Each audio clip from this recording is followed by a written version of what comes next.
here's how I made this song for Drake. Now the song is built around these two chords, which are kind of heard throughout the whole song. And these two specific chords work really well to create this dreamy 2010s Drake feel that I'm going for. Just mainly because of the 7th and ninth notes in these chords, which make them really spacey and almost weightless and help for that dreamy feeling. And it also helps having these shared notes, in this case the A sharp and the F. Now I chose this peaceful pad and decided to layer it with these keys.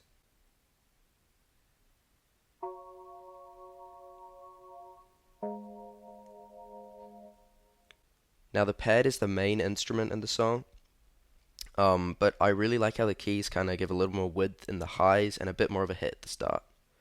So here's just the pad, and here's with the keys. Just a little more wide and gets that emotion across a little better.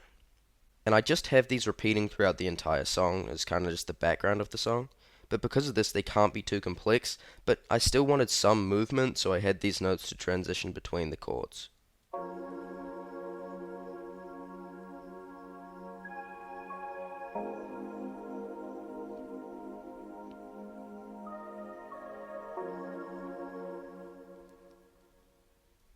And this is something that I will say over and over again. Simplicity is key. You don't want to overcrowd your song, and Drake is great at sticking to this.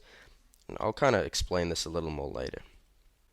Now, the bass is one of the most important parts of the song because you feel it more than anything really outside of the drums.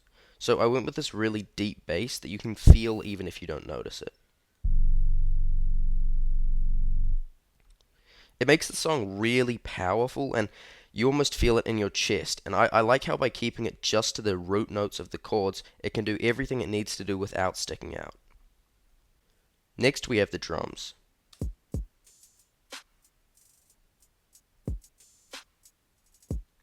Now, the drums are another part of a song that is so often overcrowded. However, if you listen to most of Drake's music that I'm being inspired by, the drums are extremely simple, often just a kick and a snare. So, I started off with just that, but I thought that they were a little bare, so I added some hats to fill that gap.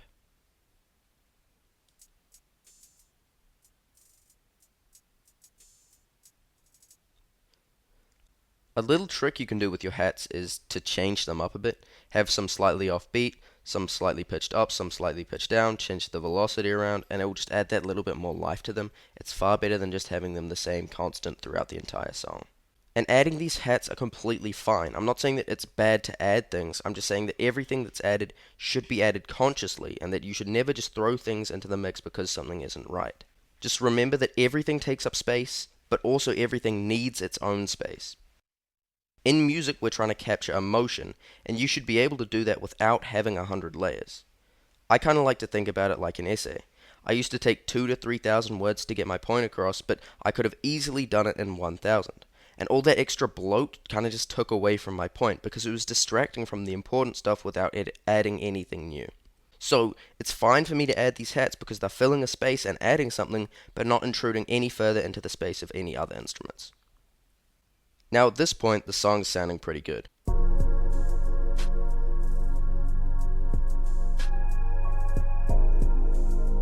I found that there were some gaps when the keys died down in the highs, and it was also getting a little bit repetitive, so I wanted to add a couple other things.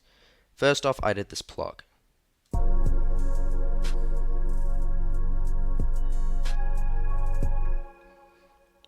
And for the rest, I decided to go to samplet.com. And I found this sample called Blue.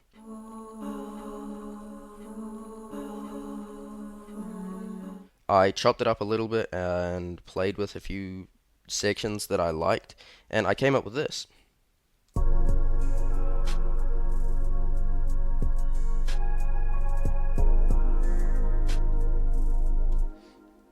And again, I chucked a ton of reverb on it. I cut some of the highs and lows to give it that like far away feel that we're kind of looking for. But also, like, I showed this happening pretty quickly, like, it didn't take me long. But it took me at least 15 minutes searching for the sample and another 15 finding the perfect chop. So if you're following along, or if you're just ever sampling something by yourself, Make sure to take that time to find the perfect sample. That extra bit of time will always make a big difference. After arranging it, it got a little bit repetitive, so I added this section with this guitar solo to break it up.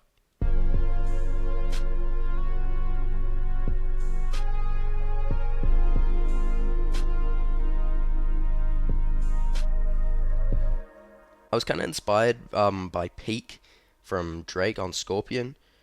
And again, this is just, it's layered in reverb, and it kind of, again, helps with that dreamy feel. And it helps having this super simple pattern. I only got a few notes, and it manages to capture that emotion without being overly complex and in your face. Then I added a short intro, and here's the final result.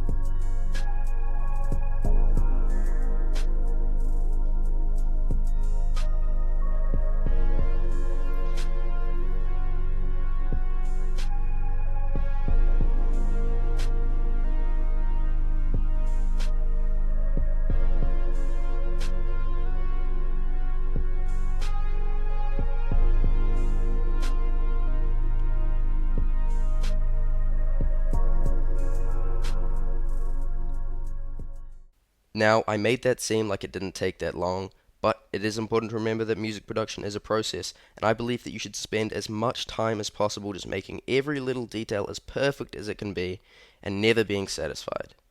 That being said, thank you for watching. Comment on what sort of beat you'd like to hear next, and if you would like for me to make you any sort of custom beats, my business email is in the description, or you can DM me on Instagram.